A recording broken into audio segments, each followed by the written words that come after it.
Hey guys, it's Josh, and right now I'm going to be making a review on girl decks. So first off, I skated this board for about 4 weeks, which is a little bit shorter than average on how long I skate my boards. I normally try to get about a month and a half, but I only skated this one for a month.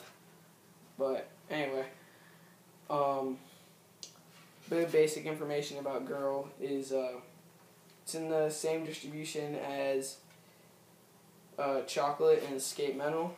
So if you have one of their boards, it probably feels pretty similar. And that's Krell-Tap distribution that they're all in.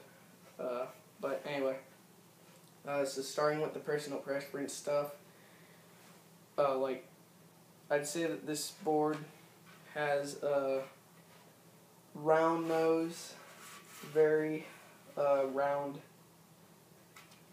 and round tail, which having a rounder nose and tail kind of made it square off faster since it was kind of square shaped to begin with, and that just made it razor faster and loose pop.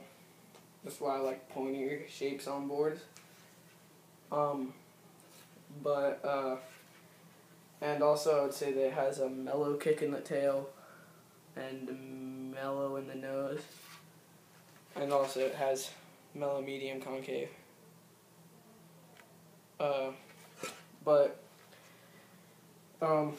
Stretch cracks, it didn't pressure crack really at all that I could see whenever I looked at it. There's my front truck. That. And yeah, which that's what I really liked, is that it didn't pressure crack, but I had to stop using this because I decided to stop using this because it just started chipping.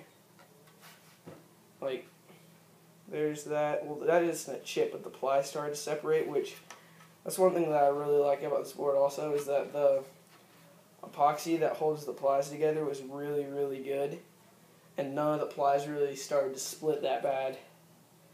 But I stopped using it mainly just because of that bit chip out of the tail, which I'm regular, so that's toward my heel, and I couldn't even notice. But it doesn't really matter. It was razoring, so I just stopped using it. But I say that it had about average pop. Like whenever you first get it, it doesn't have that super springy pop that some people like. But it holds its pop really long, which is okay because it doesn't have amazing pop. It has about average, but it holds that average pop for a long amount of time. Which I really like that also.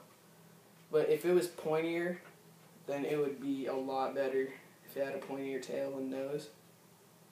Anyway, this razor down to like the 4th ply, or 5th, maybe 3rd, 4th, yeah, 4th. The nose, 3rd or 4th. But anyway, I'd say that the wood hydration level is on the dry side, which makes it chip easier, because I chipped this, I got that within probably about my 2nd week of using it. But still, since the epoxy is so good and it holds the plies together so well, that the plies didn't separate even though it chipped easy. Which normally ply separating has to do with it chipping easy, but they didn't separate on this.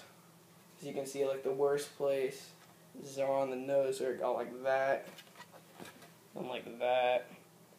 Like my creature that I just put together about 2 weeks ago, the nose is like, the pop in the nose is like losing pop really fast just because the plies are just so separated. But anyway, that doesn't have anything to do with this. I got this board for around like $30, but it was on sale because I got it at a park/shop whenever they were closing, which was extremely sad, but whatever. Can't do much about it. I got it for $30 then. But I would say that they're worth a try. They're pretty decent boards. Like, if you're someone that razors your boards really fast, I would recommend this, because this razor tailed pretty slow. Like 4 plies in a month. That's pretty good for me. But if you're someone that likes a super springy pop, I would say, if it's a low price, like $30, why not try it? Because, getting a deck for $30 is just a great deal, and I would get pretty much any board for $30 if I needed a board. But, I'd say they're pretty good. You should go and try one if you haven't already.